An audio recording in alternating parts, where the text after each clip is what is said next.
এটা সময়ততো ময়ো দুৰ্দান্ত প্ৰেমিক আছিলোঁ। প্ৰেমৰ নামত কিন্তু তেজেৰে বিষাদকা নাছিলোঁ। প্ৰেম কৰা নাছিলোঁ, প্ৰেম হৈ গৈছিল মগজুৰে নহয় অন্তৰেৰে। তেওঁৰ সুখেই মোৰ সুখ আছিল, কিন্তু তেওঁৰ সুখ বেলেগ আছিল। আৰু মই বিচাৰিছিলোঁ তেওঁ সুখী হোৱাটো।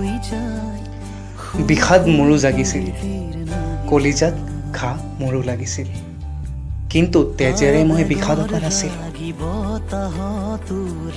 হাঁহিৰে ঘাঁবোৰ মুচিছিলোঁ।